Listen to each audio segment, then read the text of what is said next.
Para que gane el sí y se refrenden los acuerdos es necesario que la cantidad de votos a favor de este sea mayor al 13% del censo electoral vigente y que además supere el número de votos depositados por el no. Eso significa que mínimo debe haber 4.596.992 votos a favor del sí.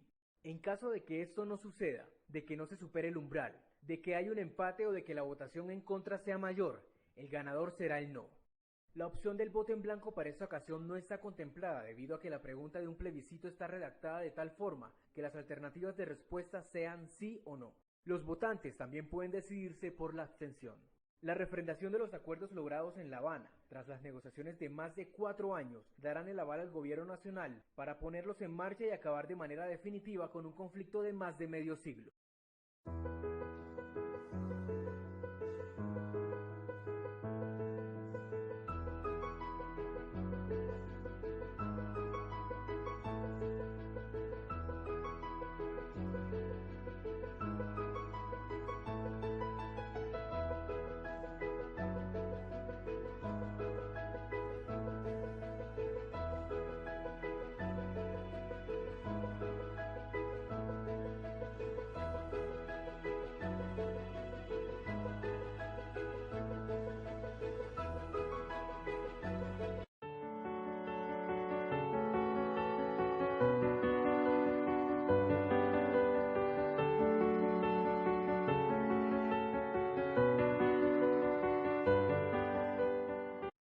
Reconocemos como víctima a la persona que individual o colectivamente ha sufrido daños directos tales como lesiones transitorias o permanentes que ocasionan algún tipo de discapacidad física, psíquica y o sensorial, sufrimiento emocional, pérdida financiera o menoscabo de sus derechos fundamentales.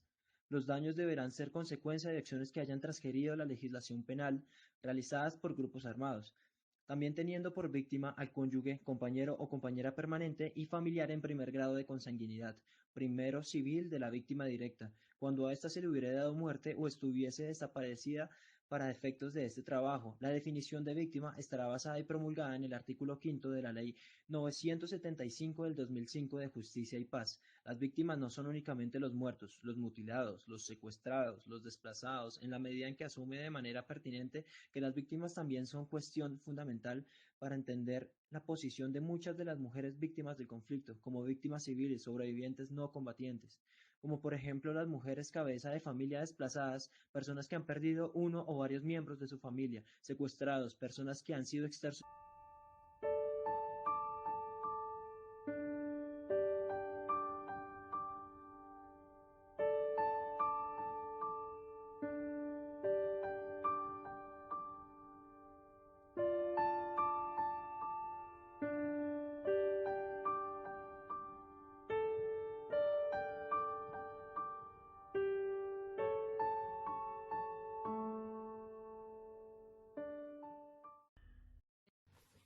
Consideramos que es importante el acuerdo sobre el fin del conflicto, debido a que pone un punto final a la guerra con las FARC en Colombia, pero entre ello le queremos dar prioridad al capítulo de víctimas, debido a que es un compromiso de las FARC como del Estado dar el cese del fuego bilateral y definitivo, la dejación de armas, las garantías de seguridad, la estrategia para combatir por parte del Gobierno Nacional las organizaciones criminales al margen de la ley, la refrendación como punto esencial para las garantías de no repetición y la atención y reparación integral de cada una de las víctimas que ha dejado.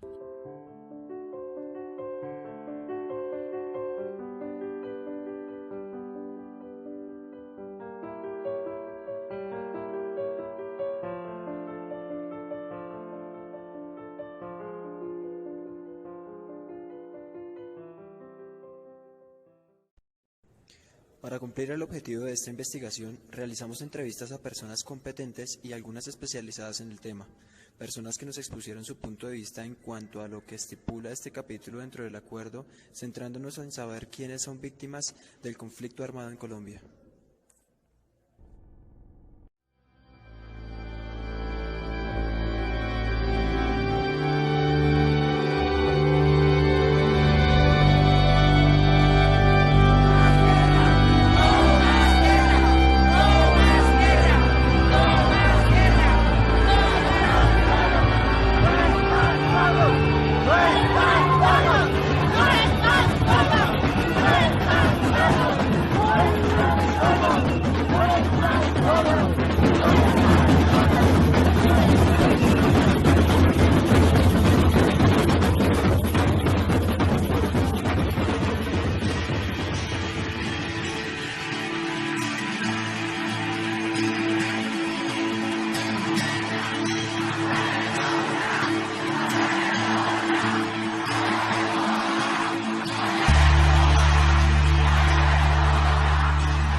Cabe anotar que las víctimas se ven perjudicadas por la pérdida de control que sufren como consecuencia del perjuicio que le ha sido causado y necesitan recuperar su sentido de dominio personal, social y político.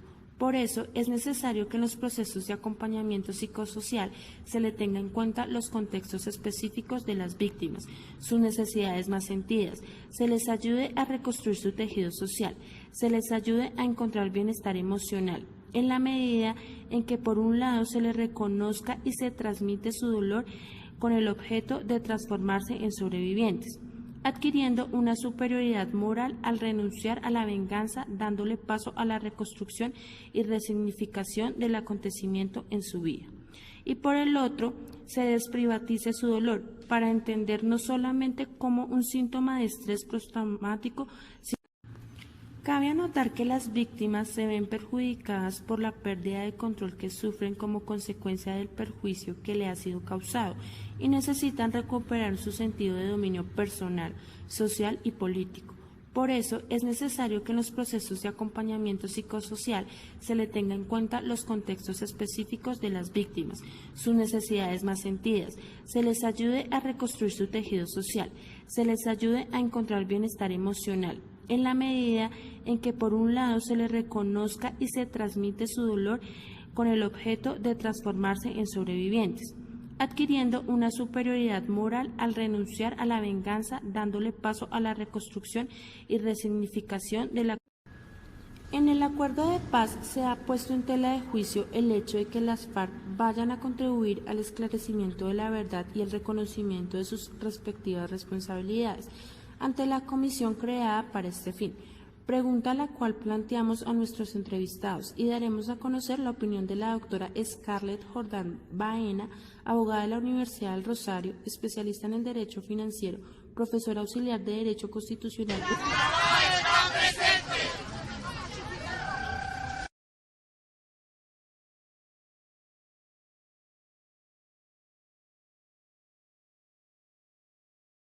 Para llegar a la paz, es necesario hacerle frente a una pregunta bastante peluda. ¿Qué hacemos con respecto a todos los crímenes que ocurrieron durante la guerra? ¿Qué tipo de justicia se necesita para seguir adelante? Y ahí es cuando algunos hablan de impunidad. Se rumora que este proceso no va a castigar a los criminales, que simplemente vamos a olvidar todo lo que pasó y haremos como si nada. El problema es que, según los rumores, la paz sin impunidad significa meter a la cárcel a todo el que haya cometido crímenes, y estos rumores son bastante simplistas. Primero, porque no es cierto que no vaya a haber cárcel, pues de hecho se contemplan casos en los que habría penas entre 15 y 20 años, aunque también es cierto que en otros casos habrá amnistías. Pero segundo, y más importante, la idea de la impunidad es simplista porque la justicia que se definió en el acuerdo es mucho más provechosa que la cárcel o que el mero borrón y cuenta nueva. El acuerdo trata de entender la justicia no como un castigo a los malos, sino como una oportunidad para reconstruir la verdadera historia del conflicto y más aún, para reparar a las víctimas. Lo que está en juego aquí es un cambio de paradigma. Es la diferencia entre un modelo de justicia punitivo, algo peligrosamente cercano a la venganza, y otro que busca la reparación de las víctimas y la reconciliación del país.